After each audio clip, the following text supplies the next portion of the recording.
So question 15 का diagram बना लेते हैं पहले, लेकिन थोड़ा डिफरेंट डायग्राम बनाऊंगा मैं कि मान लीजिए अभी स्प्रिंग पे कुछ नहीं लगा है।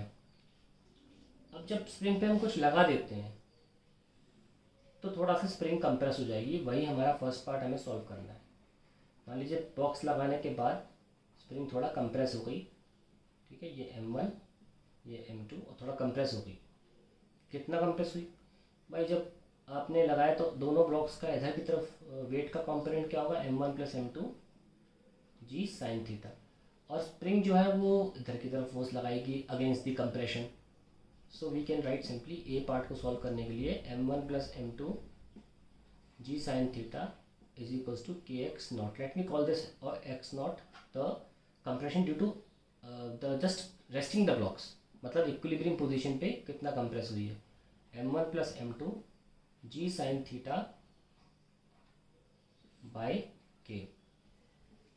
ये तो हमारा फर्स्ट पार्ट सॉल्व हो गया, सिंपल है। अब सेकेंड पार्ट जो हमें बोला गया वो कहा कि आपने इसको फर्दर कंप्रेस कर दिया, आपने हाथ लगा के आपने जितना इसको इक्विलिब्रियम पोजीशन पे कंप्रेस माना था उसका डबल कर दीजिए, क्योंकि हमें दिया गया है कि 2 times of M1 plus M2 g sine theta divide by K, 2 times यानी कि डबल। तो अगर मैं मान के चलूँ फ्रंट एंड का इतना और इतना कुछ एक्स नॉट है, तो यहाँ पर हम बहुत पास में आके कंप्रेस कर देते हैं, इतना हो गया, ठीक है, इतने पे हम ले आए हैं। तो टोटल जो कंप्रेशन किया वो हमने 3x नॉट कर दिया, इक्विलिब्रियम पोजीशन से 2x नॉट किया है। तो हम अपने हाथ रखे हुए हैं भी अपना।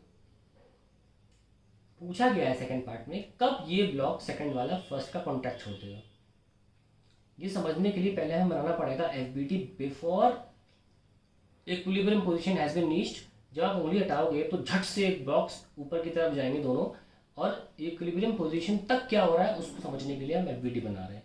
अगर मैं दूसरे ब्लॉक के FBT बनाऊँ तो उस पर इस पहले ब्लॉक का नॉर्मल फोर्स लगेगा, ग्रेविटी का M2 जी साइन थीटा लगेगा, और ये क्योंकि ऊपर जा रहा है और कोई संभावना ही नहीं है कहीं जाने की, तो N is more than M2 g sine theta, so it gets a net force upwards known as M2A।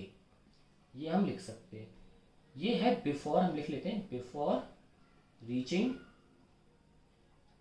Equilibrium position. जब से हम उंगली हटाएंगे उसके बाद इक्विलिब्रियम पोजीशन से पहले ये हाल कंडीशन हो रही है।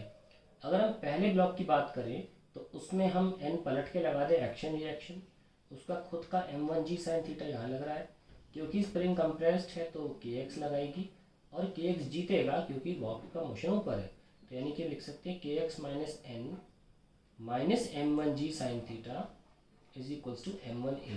और हम दोनों इक्वेशंस को अगर ऐड करें तो N gets cancel, we get KX minus M1 plus M2 g sine theta is equals to M1 plus M2A। अब ये तो बहुत नॉर्मल सिचुएशन है कि हमको पता है कि दोनों बॉक्स ऊपर ही जा रहे हैं, ये हमको पता है पहले से। ऑब्वियस सी बात है, ऐसा नहीं हो सकता स्प्रिंग को दबाओ ये बॉक्स नीचे जा रहा है ये बॉक्स ऊपर जा रहा है, ये तो बेवकूफ़ी होगी। तो कॉमन सेंस के हिसाब से क्या देखा हमने कि दोनों बॉक्स तब जब तक इक्विलिब्रियम पोजीशन टच नहीं आती जुदा नहीं हो सकते, दोनों का एक्सीलरेशन सेम है, दोनों साथ में मूव करेंगे, कोई संभावना नहीं है कि दोनों अलग अलग मूव करें इक्विलिब्रियम पोजीशन तक। अब इक्विलिब्रियम पोजीशन के बाद कुछ होने वाला है, let me see in the other diagram what happens after equilibrium position has reached. जब इक्विलिब्रियम पोजीशन के बाद का हम डायग्राम बनाते हैं, जैसे कि मान लीजिए यहाँ पर दो ब्लॉक्स थे जब वो रेस्ट कर रहे थे और एक्स नॉट से कंप्रेस थी, वापस आकर बॉक्स जो है वो हमने ये बनाया जब कंप्रेस कर दिया था 3x नॉट तक का, और अब ये बॉक्स ऊपर जाकर इक्विलिब्रियम पोजीशन तक आ गए हैं जहाँ से हमने इनमें फीड की थी potential energy by compressing them further bye 2x not. तो यहाँ पर अब आगे जाने का FBT कैसे बनेगा बहुत ध्यान से देखिएगा। हम अब बनाने जा रहे हैं FBT 2 का, 2 and 1। तो ऊपर लगेगा N डैश, देखिए मैंने नॉर्मल फोर्स कम कर दिया है क्योंकि जब इक्विलिब्रियम पोजीशन को पार कर जाएगा ब्लॉक सडनली स्प्रिंग अब इधर स्ट्रेच होने लगी है। तो जब जहां पिछली कंडीशन में 1 पर KX ऊपर की तरफ लग रहा था, अब 1 पर KX नीचे की तरफ लगेगा। KX का बदलना ही 1 और 2 को जुदा कर रहा है।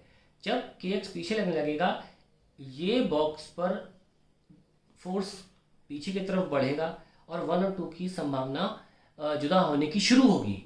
और अगर ये 2 से थोड़ा जुदा हो रहा है थोड़ा थोड़ा, तो हल्का सा नॉर्मल फोर्स कम होना शुरू होगा। तो वो नॉर्मल फोर्स थोड़ा जो कम हुआ है वो एन डैश अभी पूरी तरह जुदा नहीं हुआ, अलग नहीं हुए बॉक्सेस, इंटरमीडिएट सिचुएशन बता रहा हूँ। ये m2g sin थीटा है और एक्सेलरेशन नीचे होगा। इसका मतलब बच्चे समझते हैं कि बॉक्स नीचे जा रहा है, बिल्कुल नहीं, बॉक्स ऊपर जा रहा है। एक्सेलरेशन नीचे होने का मतलब ये नहीं होता है कि बॉक्स भी नीचे जा रहा है। Acceleration never gives the direction of motion, it is velocity which gives the direction of motion. वो बॉडी ऊपर ही जा रही है, ब्लॉक ऊपर ही जाएगा, पर एक्सेलरेशन नीचे लगने का मतलब ये है जब भी वेलोसिटी और एक्सेलरेशन के डायरेक्शन ऑपोजिट होते हैं it means retardation has started. तो मीन पोजीशन के बाद ही संभावना है कि रिटार्डेशन स्टार्ट होगा। इसलिए हम इक्वेशन लिखेंगे, force equation m2g sin theta minus n dash is equals to m2a, and I could also call it a dash because it's a different acceleration, it's not the same acceleration. Remember इस case में FBD बनाया था तो हमने n को dominate कराया था दूसरे ब्लॉक पे, क्योंकि दोनों ब्लॉक ऊपर जा रहे थे इसलिए। अब क्योंकि स्प्रिंग भी अंदर की तरफ कंप्रेस थी, स्प्रिंग फोर्स दोनों तरफ लगा रही थी। अब स्प्रिंग पहले ब्लॉक पर अपनी तरफ फोर्स लगा रही है तो n बदल गया, m2g sin थीटा बदल नहीं सकता, it's a constant quantity, mass is not changing, g is not changing, theta is not changing. तो ये इक्वेशन दूसरे ब्लॉक की हो जाएगी। ये बात बिल्कुल ध्यान रखें कि बॉक्स अभी भी ऊपर जा रहा है। अगर मैं पहले ब्लॉक की बात करूं तो अब उसमें इक्विलिब्रियम के बाद स्प्रिंग के स्ट्रेच होने के बाद kx पीछे लगना शुरू हो जाएगा, ठीक है, क्योंकि रेस्टिंग पोजीशन उसकी यही थी जहां पर पहले हमने छोड़ दिया था उसको, ठीक है। अब इसी पोजीशन पे ये देखिए वन, ये रेस्टिंग पोजीशन थी, इसके बाद कुछ भी होगा वो इक्विलिब्रियम नहीं है, और इक्विलिब्रियम नहीं होता है तो नेट फोर्स आ जाता है। तो kx इधर आया, m1g sin थीटा भी इधर ही लगेगा, नॉर्मल फोर्स भी इधर लगेगा। देखिए कोई फोर्स नहीं है और तो सारे फोर्सेस नीचे की तरफ हैं, तो ये सारे फोर्सेस मिलकर इस बॉक्स को नीचे की तरफ एक्सेलरेशन दे रहे हैं। फिर भी ये बॉक्स ऊपर जा रहा है, एन डैश हो जाएगा, फिर भी ये बॉक्स अभी ऊपर ही जाएगा। एक्सेलरेशन एक है क्योंकि हमने कहा था इंटरमीडिएट सिचुएशन है, बॉक्स जुदा नहीं हुए तो एक्सेलरेशन दोनों का भी सेम है। ये बॉक्स, दोनों बॉक्स ऊपर जा रहे हैं पर उनके नेट फोर्स नीचे क्यों होगा, क्योंकि दोनों बॉक्स में रिटार्डेशन हो रहा है, ठीक है। तो अब एक कंडीशन देखते हैं, हम दूसरे ब्लॉक को समझते हैं, बहुत इंपॉर्टेंट है यहाँ पर क्या हो रहा है। दूसरे ब्लॉक को देखें तो इधर की तरफ नॉर्मल फोर्स है, एन डैश बोला मैंने, और इधर की तरफ बोला मैंने m2g sin थीटा, और हमने बोला कि इधर की तरफ एक्सेलरेशन है m2a। Let's write the equation. Very important. This equation I'm going to write n dash minus m2g sin theta minus n dash equals to m2a dash. ठीक है, सुनिए ध्यान से। What can be the maximum acceleration of second block? सबसे ज्यादा क्या acceleration second block का हो सकता है?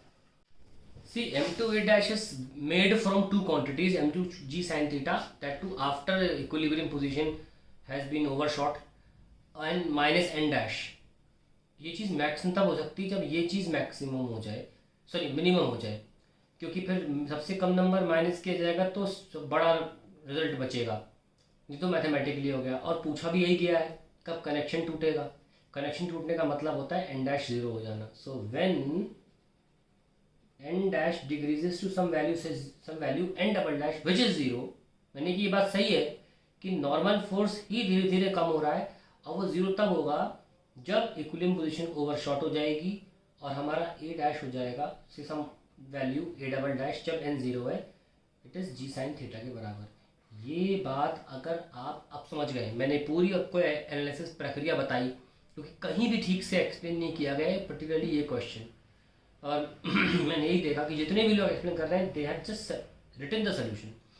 ये एक्चुअल गहराई है कि क्या हो रहा है, सबने लिख दिया है नेचुरल लेंथ, लेकिन क्यों ये इक्विलिब्रियम के बाद ही क्यों पॉसिबल है, क्योंकि धीरे धीरे नॉर्मल फोर्स कम होगा। और अब हम बहुत आसानी से निकाल सकते हैं क्योंकि कोई भी एक्सेलरेशन उसमें एसचएल में ओमेगा स्क्वायर एक्स होता है, और ये इक्विलिब्रियम कंडीशन के बाद की है g sine theta. So x is equals to g sine theta upon omega square, और ओमेगा कितना है g sine theta into root हट जाएगा और के वाई होता था m1 plus m2 by k. So that is the position where the block will lose equilibrium position के बाद where the block 2 will lose its connect. And let me make the diagram कि हमने क्या किया था, इक्विलिब्रियम पोजीशन हमने ये बनाई थी, ब्लॉक रखे हुए थे ऐसे और इस इक्विलिब्रियम पोजीशन से इधर x की वैल्यू क्या देख लो, m1 plus M two g sine theta by K, बिल्कुल x नॉट के बराबर।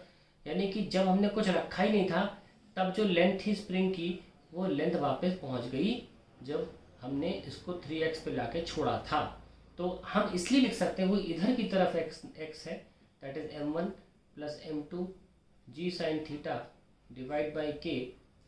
Now we can say that the block 2 will lose contact with block 1 when spring will acquire the natural length. Spring acquires natural length। तो ये इसका final solution है। और finally हमें third part जो दिया था वो हमारा थर्ड पार्ट क्या था, what is the common speed of the blocks at the time of separation. तो सेपरेशन के दौरान हम कोई भी इंटरमीडिएट पोजीशन पर वेलोसिटी इस तरीके से निकाल सकते हैं।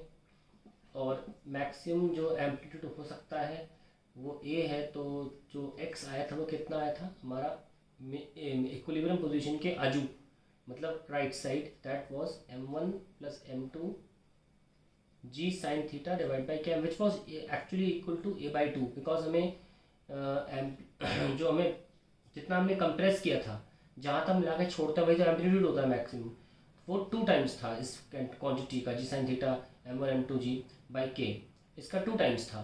तो हम सिंपली लिख सकते हैं कि x को a बाई 2 का स्क्वायर, सो वेलोसिटी आ जाएगी omega 3a square by 4 and v is equals to we can take a out, we can take 2 out, so a by 2 omega root 3, and you can simply put the value of a, which is 2 m1 plus m2 g sin theta divided by k. When you put it you'll get the answer। Amplitude इतना आएगा।